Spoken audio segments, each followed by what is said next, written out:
Good evening, Bahamas. Coming up tonight.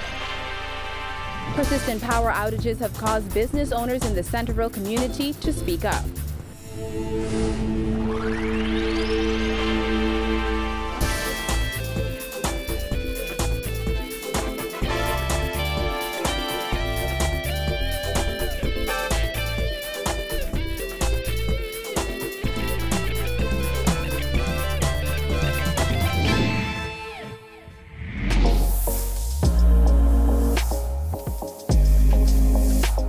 Our news is brought to you by Alive.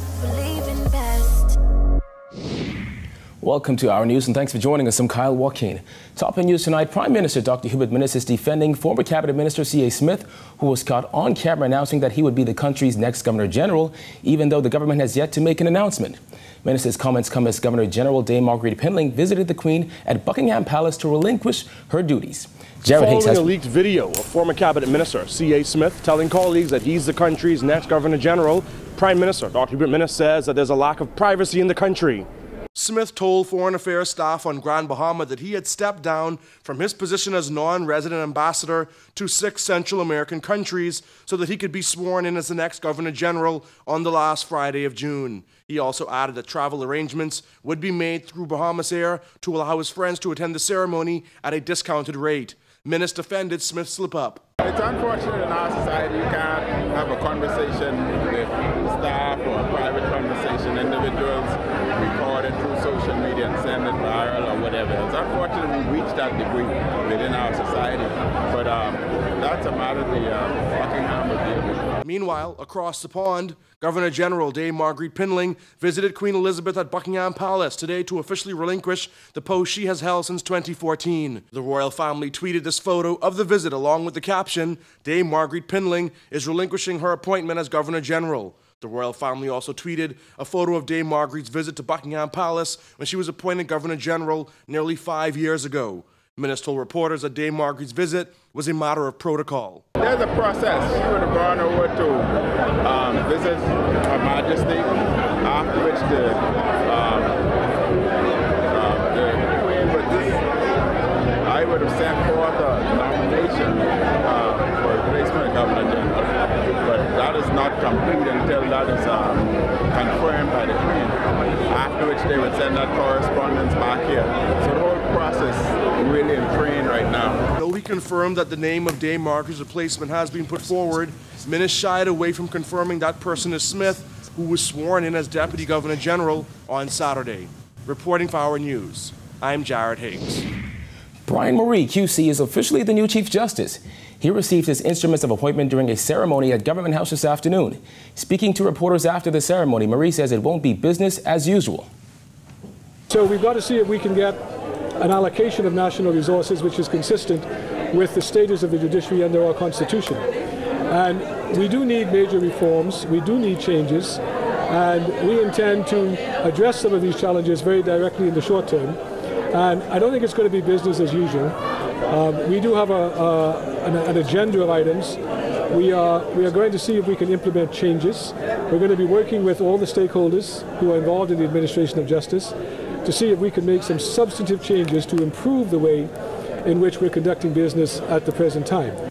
Murray's official appointment comes after months of speculation.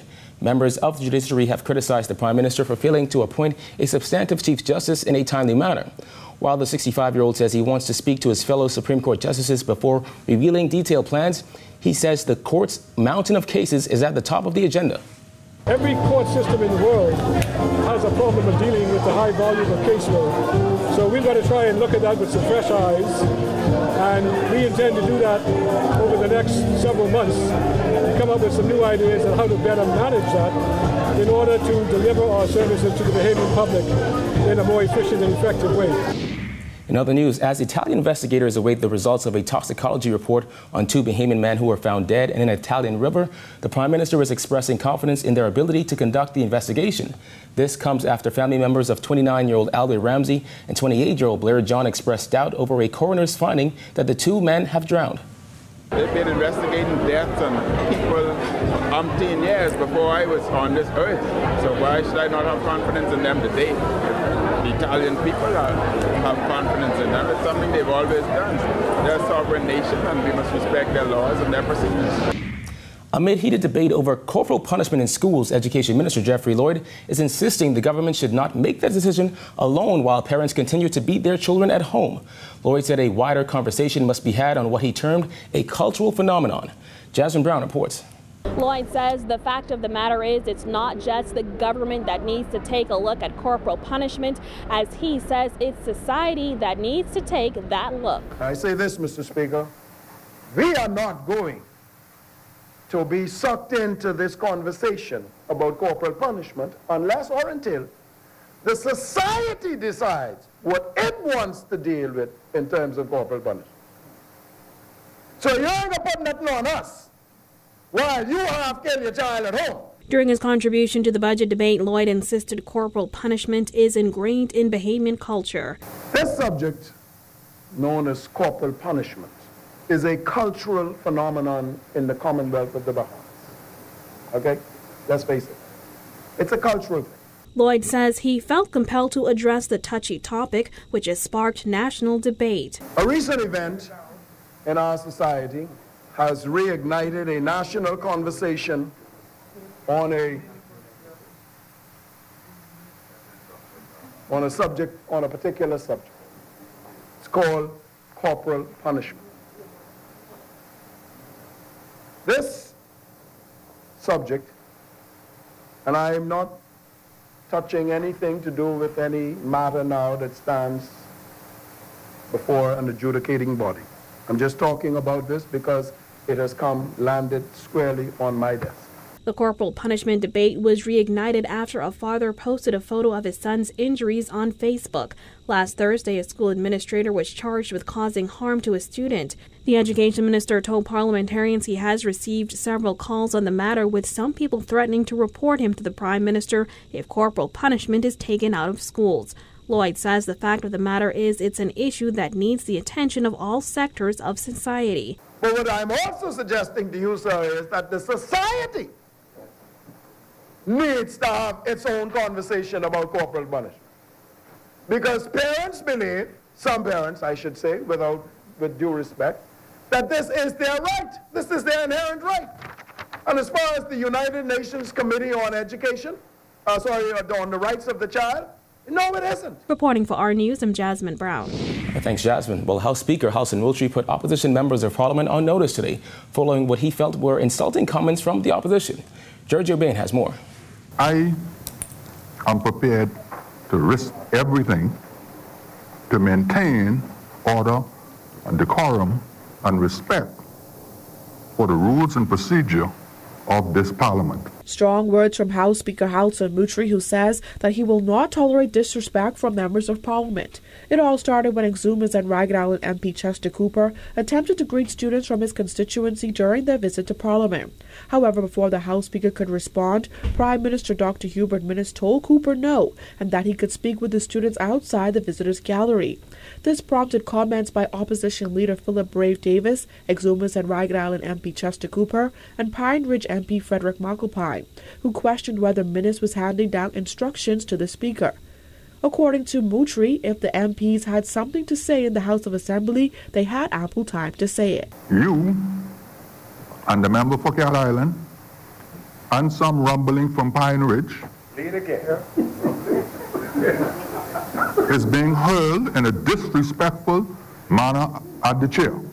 Now, I'm putting you and the member for Pine Ridge in the absence of the member for Cat Island, Rum San Salvador, that the chair is not going to tolerate that kind of behavior from any member. Cooper immediately sprung to his feet in an attempt to clarify his comments. I did, Mr. Speaker, from my seat, took umbrage to certain members directing the chair, Mr. Speaker. Honorable member. Attempting to, Honorable member. Attempting to, Mr. Speaker. Attempting to. So, Mr. Speaker, there was no disrespect intended to the chair, and I want to be explicitly clear, Mr. Speaker. Mr. Speaker, and And I rest that there, Mr. Speaker. Moutry said he has watched previous House proceedings and took note of how other speakers were seemingly disrespected by members of Parliament, but he will not tolerate it as long as he sits in the chair. I take it as an insult when any member suggests that the chair and the presiding officer is being directed by any other member. I have taken the risk, all risks, of being even removed from this chair to fight for the independence of the Parliament. Reporting for our news, I'm Georgia Bain. A recurring electrical issue in the Centerville area has sent sparks flying, set one business owner's lawn on fire, and resulted in hours-long power outages in recent weeks. Frustrated business owners and church leaders in that community are now calling on Bahamas Power and Light to fix the problem. Jillian Gray has the story. Business owners in the Centerville community are complaining about electricity issues, stating that for weeks, power lines have been sparking, causing outages in the area. It sounds almost like a gunfight.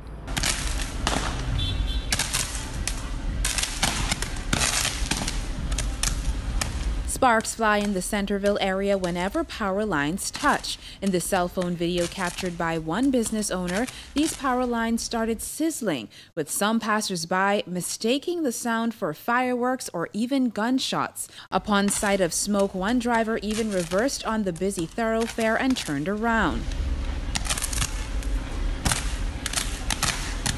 Edward Smith, who owns 21st Century Welders, said the sparks burned the line and caused a fire on his lawn. He said he spoke with several of his neighbors who all agree that the loud crackling sounds combined with flickering lights and appliances is a frightening issue they want fixed. Smith said over the last few weeks the power went out several times, with one outage lasting for 13 hours. Administrator at St. George's Anglican Church, Adrian Archer, says the problem cost them thousands of dollars. We've had thousands of dollars worth of damages at our church.